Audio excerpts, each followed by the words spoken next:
Hello everyone, I'm Molly. Welcome to Active in Redbourne, and in this session we'll be talking about sit less and move more. Sit less and move more is basically chair exercises to help you with pain and mobility. Now I'll let you into a little secret.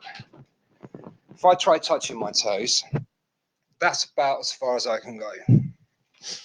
So fundamentally it would look like I'm not very fit. Well, I've actually got a bit of a bad spine condition where, long story short, I have no discs in my lumbar spine. They've all dehydrated. Nothing I've done, it's just the way I was made. And I want to show you that just because you may have physical restrictions, it doesn't mean you're on the scrap heap. There's plenty of other ways around it. But it's important to, when you exercise well and exercise safely. And that's the whole point of Sit Less, Move More, to talk about this. So I hope you've enjoyed the other workshops. What we're going to do today, as a sports therapist, talk about your core, your muscles, and how to use them safely with correct technique.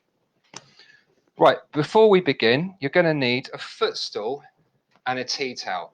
So I'll give you a little bit of time to go and get those. And whilst you're getting that, we're going to talk about the right chair. Now, when you're exercising, using the right chair is just as important as using the right technique. When you're using a chair, your bottom wants to be the same height, if not slightly higher than your knees. If you're sitting in a really comfortable chair or a sofa and your knees are above your bottom, you're going to arch and put pressure in the back. And the whole point of these exercises are to keep the natural unwanted body pressures out of the back and into the core all the time, especially during these troubled times, because we're stressed and tired. Our body is lazy and it will slouch. That becomes the norm. That's the easy way of doing things instead of this. And this is what we're going to address today. We're going to keep this unnecessary pressure out of our backs and put it in our stomachs. So let's talk about the Molly checklist. Now, the Molly checklist is basically making sure everything is in the right position before we start exercising. So the first things first are the feet. Now, I know you can't really see my feet on the screen, but there was a choice between seeing my head or my feet, and whether it's the right decision or not, I went for my face. So, first things first, the feet should be hip distance apart, facing the same way. You don't want them spraying out to the side or in. So facing the same way, parallel, so the distance between heels and toes is the same.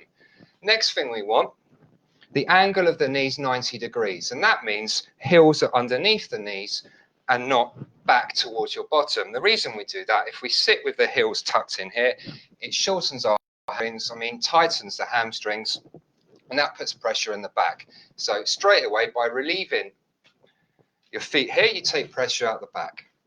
Next thing is the core, and I want you to activate the core, and we're going to come into that after this.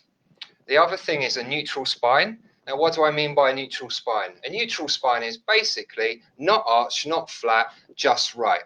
So if your spine's neutral, you won't feel any pressure in your back. It's as simple as that. The last thing, open chest.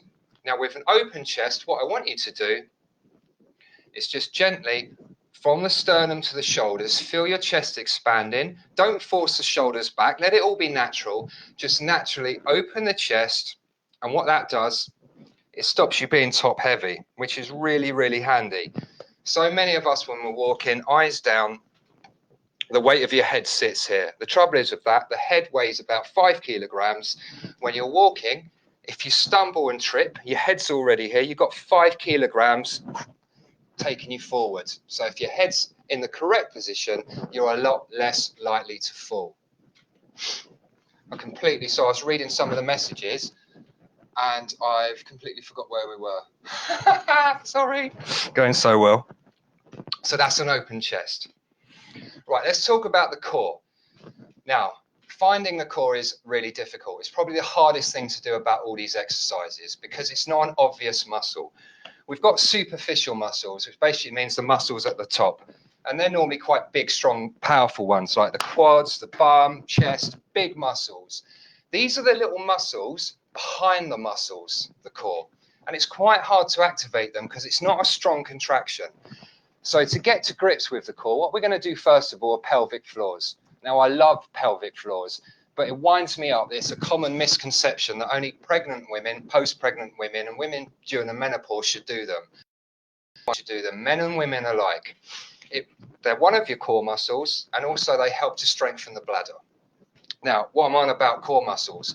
Core muscles are the muscles that stabilize your body and give you posture. There's loads of them. Let's focus on the pelvic floor. It's really easy to do.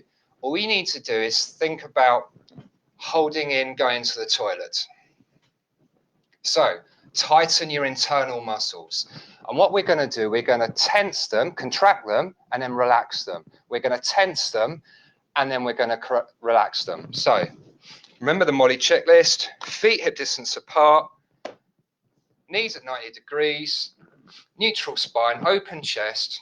Now, hold in a wee and relax, and again, and relax, tense and relax, tense and relax. Let's do 5 more. Tense and relax, tense and relax, tense and relax, tense and relax. One more time, tense and relax. Now, you should have felt something deep inside here contracting, and that's the beginning. Now what we're going to do, now you know how to do that, I want you to activate those muscles and just draw them up from the groin to the belly button, so it feels like you're lifting up to your chest, and that's activated the core muscles. So when I say activate the core, I mean start from the groin, draw in those muscles up to the belly button and hold them in there. Now, when you're holding them, you'll probably stop breathing. It's normal. One of the core muscles is the diaphragm. So it's really, really normal just to whack everything on and then, all of a sudden, you're not breathing. So I want you to make sure that when you do, make sure you breathe. So activate the core from the groin to the belly button and breathe. Let's take nice big deep breaths in through the nose and out through the mouth. And just try and hold it there for a bit. Just relax, keep breathing, and keep those muscles activated with an open chest. Good. Right, I've got a message. Sorry, we're having trouble with playing this video. Oh, I hate technology. Right, I don't know if you can see this, so I'm going to stop it and start again.